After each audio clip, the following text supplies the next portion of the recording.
Durante mi niñez decía que quería ser docente. Era mandona. A mis primos los tenía cortitos. No era la mayor de los primos, pero era la segunda. Y como a mi hermano no podía mandar, porque él sí era el mayor, lo hacía con el resto. Hacíamos juegos de patio, como por ejemplo creábamos kiosco y les vendíamos a los más chiquititos. Si jugábamos a la maestra, obviamente yo era la maestra y mis primos eran los alumnos. De chica pensé que quería ser maestra. Tal vez no estaba en mis planes ser maestra jardinera, sino maestra de grado, porque me encantaba dirigirlos, ayudarlos en sus tareas y organizar todo. Organizar a los patitos, así decía mi abuela, que nos cuidaba mientras nuestros padres trabajaban. En mi paso por la primaria pensaba muchas vocaciones hasta que llegué a la secundaria y mi decisión estaba tomada. Yo era aplicada, me gustaban los números y creí que podía estudiar para contadora. Sí, eso quería ser. Si no contadora, tal vez arquitecta. Me encantaba crear y los diseños, pero la realidad es que no era muy buena para el dibujo y nunca había ido tampoco a clases particulares de dibujo. Entonces pensé, bueno, me tiro la pileta y vemos qué pasa. Terminé la secundaria ya por el año 2002 y al siguiente año me anoté en arquitectura. Viajé el primer año para estudiar, pero la vida de un adolescente viajando a las 5 de la mañana no era para mí. Estaba agotada, me había estresado muchísimo de tanto viaje en tren y dos colectivos para llegar a Ciudad Universitaria. La verdad es que me sentía muy mal. Mi mamá había hecho un esfuerzo enorme para mí, para que yo pudiera viajar y pagar mis estudios, pero bueno, no era lo mío, o tal vez me gustaba, pero no podía seguir con la carga que eso me llevaba. Decidí dejar mis estudios y ese mismo año me anoté en la Universidad de Luján, pero para estudiar la administración de empresas. Hice 3 años y también trabajaba para tener mi plata y me sentía bien haciéndolo.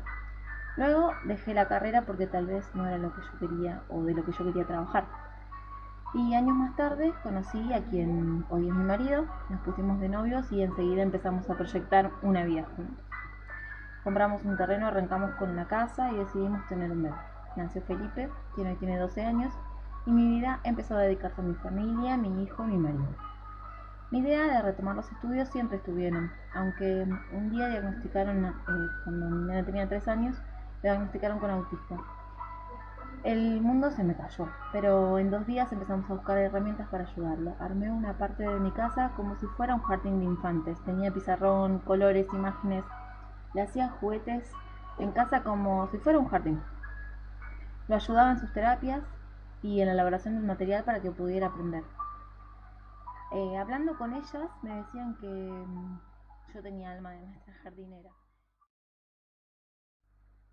Al momento de elegir la institución fue por el horario, ya que podría hacerlo en el horario donde mis hijos también cursaban, y sería un problema menos a la hora de tener que dejarlos.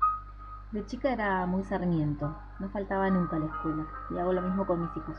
No me gusta que falten porque sí, trato de que llueve o truene, ellos vayan igual, porque todos los días se aprende algo nuevo y bueno. En estos 4 años de profesorado aprendí mucho de todas mis compañeras y de mis profesores. Me llevo de cada una algo, sonrisas, enojos, explicaciones interminables, críticas, entre muchas cosas. La práctica para mí refleja el trabajo en el aula. Aprendí mucho de ellas. La primera fue muy divertida. La hice con mi compañera de banco, a quien quiero y aprecio desde el primer día. Tal vez es porque somos muy diferentes, pero tenemos la misma edad y encontramos siempre la manera de llevarnos bien, sea cual sea el lugar. Ella tal vez es más miedosa que yo, pero yo sostengo que los miedos te paralizan, así que trato de enfrentarlo siempre. En cambio, mi segunda práctica fue en una sala de ambuladores. Me sentí más cómoda realizando tareas de preceptora que estando al mando de la sala, porque los niños eran bastante inquietos y bueno, no me respondían como a mí me hubiera gustado. Pienso que el saber nunca se ha acabado, siempre se encuentran cosas nuevas por descubrir, que las cosas sencillas a veces nos ponen grandes desafíos y que hay que enfrentarlos. Debemos estar en constante aprendizaje, aprender a autoevaluarnos para ser mejores y seguir formándonos para que lo que viene, que siempre es incierto, como por ejemplo esta pandemia que nos trae por sorpresa grandes desafíos, nos prepara tecnológicamente para utilizar herramientas que ya teníamos y que no utilizábamos. Pero la realidad supera muchas cosas. En este mundo de grandes avances tecnológicos, la pobreza sigue siendo la mayor preocupación. Mientras haya un niño que no tiene los alimentos necesarios para ser bien nutrido, nunca vamos a poder estar completos, porque un niño que no se alimenta no podrás pensar en un futuro mejor.